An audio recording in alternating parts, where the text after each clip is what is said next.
Okay, so now what I'd like to go through is some specific muscles in each of the body regions.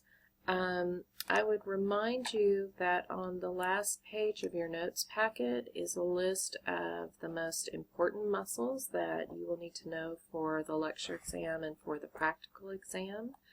Okay, and so those are the muscles that I'm going to go through. Your homework is going to contain some other muscles there, and those are worth being familiar with, and so many of the homework activities also have you label those, but I'm going to go through the most important.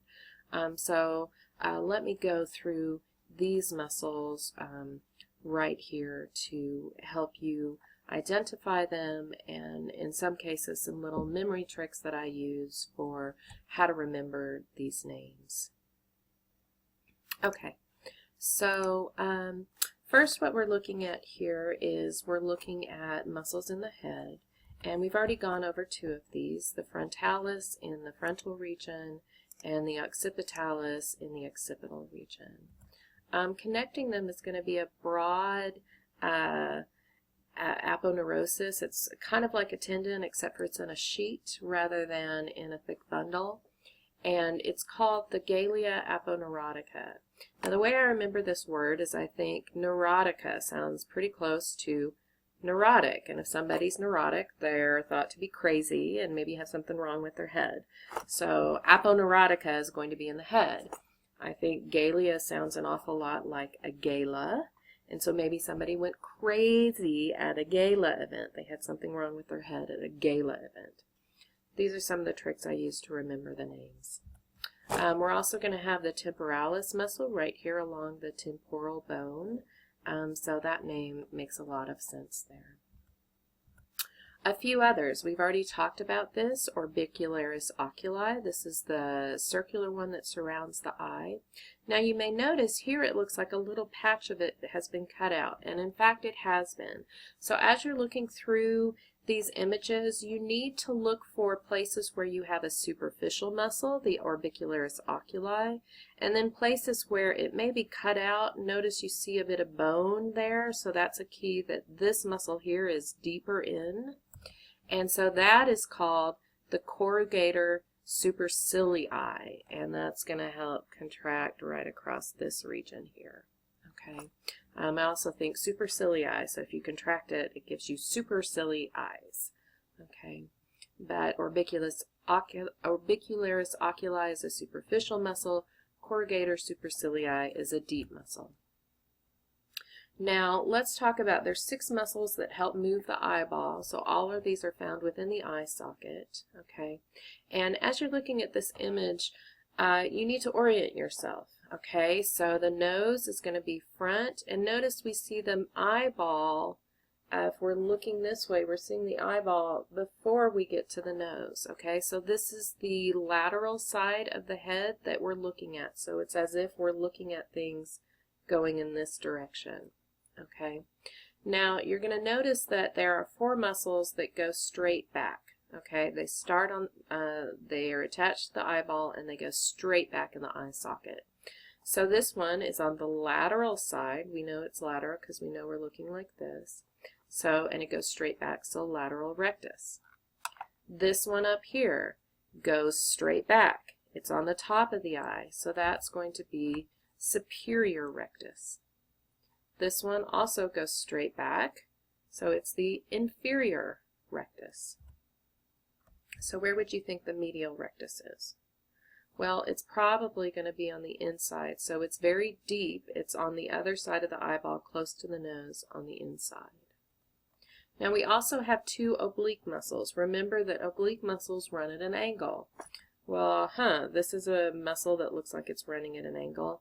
And this one, if we look at the tendon runs at an angle and then goes straight back. And so what we've got is we've got 2 oblique muscles. One is on the top of the eyeball, so it's the superior oblique, and one is on the bottom of the eyeball, so it is the inferior oblique. Okay, let's look at some other ones, muscles around the nose and around the mouth. Okay, orbicularis oris, we already did that one. It's in a circle around the mouth. Okay, the masseter. This is, the way I remember it, is masseter. It's really close to the word mastication. and mastication means chewing, and so it's attached to the mandible. It is the main muscle that helps open and close your jaw, so it helps with chewing. And so this is that big muscle right here. There's another one, levator labii superioris. Labii means lips, so this means it's moving the lips. Levator, that means it's going to elevate them. So if we're going to elevate the lips, that's elevation, okay? And superioris means that it's located superior to the lips. And so sure enough, here's one, levator labii superioris. Okay, we've got two muscles, zygomaticus major and minor. Both of these, notice here's the zygomatic bone, and notice both of these muscles are attached to the zygomatic bone. Now major means big, minor means little. Some drawings do that major-minor difference, make one bigger and one smaller pretty well. Other drawings do not. So if you can't tell from the drawing, remember that with one exception, the muscles that we're going to look at, major is always on bottom. So that's how I remember it. Now here's another one, risorius. It goes from the corner of the lips straight back. Okay, and I think risorius sounds a little bit like rise and shine, and I think if somebody came into my room when I was asleep and said rise and shine, I might contract that muscle and go, huh. Okay, so I think of it as the rise and shine muscle. It goes straight and back. Okay, now in between risorius and zygomaticus major is a deep muscle called the buccinator, and that means trumpeter. And so I always think of, I'm a jazz fan, and I always think of Louis Armstrong playing his trumpet. Okay, and he's not using his buccinators. If they were contracted, those cheeks would be in. Okay. Okay, so now let's look at some of the muscles of the neck. So first off, we have the sternocleidomastoid. It's attached to the mastoid process right behind the ear. If we were to follow it on down, which we will in another image, then it's going to be attached to the sternum and to the clavicle. Okay. Now on the back side is going to be the trapezius muscle. And I'd like to show you a different image of the trapezius just so right at this point you know exactly how big it is. Okay, so the trapezius starts on the back of the skull and it goes actually over here to the spine of the shoulder blade, but look, it's also this entire muscle down here going down into not only the cervical region, but down into the thoracic region down there and attaching to some of your thoracic vertebrae. So this is a huge muscle, and if we draw its outline, it looks roughly like a trapezoid. But if we look at it just from right here, we can see it back here. It is a superficial muscle. If we look in between sternocleidomastoid and trapezius, we're going to find another deeper muscle called the splenius capitis. Now the way I remember this muscle is I think, where do I wear a cap? On my head. So splenius capitis is going to be near the head. It's actually technically in that cervical neck region, but it's near the head. And I think splenius sounds a lot like splendid. And so I think splendid cap, splenius capitis. I just come up with silly sayings to help remember these things. If they help you, great. If not, come up with your own. And if you come up with a good one, email it to me or email it to your instructor so that we can share that with other students in the next semesters. Okay, if you tense this area of your neck, okay, you're tensing a very superficial muscle called the platysma. Okay, it is the most superficial neck muscle on the anterior side. Most images are going to have this muscle pulled away so that you can see all the muscles underneath. Okay, so if you do not see the platysma, in an image, that's pretty typical to not have it there because you can't really see any of the other muscles till you take it away. Okay, now let's orient you here. We've looked at this image before. We've got the sternocleidomastoid, known as mastoid process up here, okay? And it's actually, if you turn your neck, you can kind of feel this muscle going down, okay? And so that is mastoid process, and then it's connecting to sternum and also to clavicle. It kind of starts in one place and then splits into two, okay? Now, this side, and you're going to notice this on a lot of the images in the book, this side is showing the superficial side, okay, the stuff that's on the surface.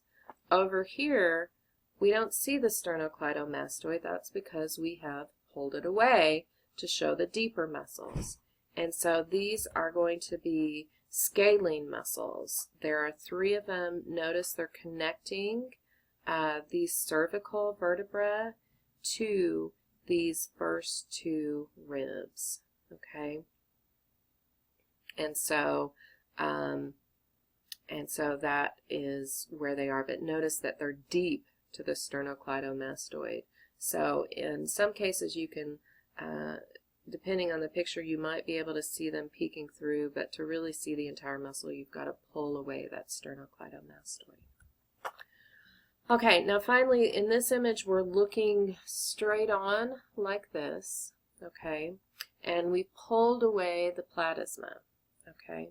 Notice on one side we have the sternocleidomastoid there, so this is showing the superficial muscles, and then over here we have not, or we have pulled it away, so we're not seeing the superficial muscles. Okay. And so we're going to have bones. Notice that it says up here near the hyoid. So they're going to have the word hyoid in them, many of them. So here's the hyoid bone. And as you look at this picture, keep in mind this kind of makes it look like these 2 are flat and in the same plane. But they're not. Keep in mind that the hyoid is actually set back from the front of the jaw. Okay? So to interpret this image, you really have to think of that. And so first we have one that's called the mylohyoid. Okay, I think it's in the middle, and it's going to run from the hyoid up to this front of the jaw. Okay, or maybe this protruding part of the jaw, not the front part, but to this part of the jaw that protrudes. Okay. This image is really deceptive here for the stylohyoid. Remember, hyoid's here, and where's the styloid process? Well, it's back deep in there. It's running, remember the styloid process is just in front of the mastoid process. So that muscle is actually going to run from hyoid back to styloid process. So stylo refers to the styloid process, and it's connected to hyoid.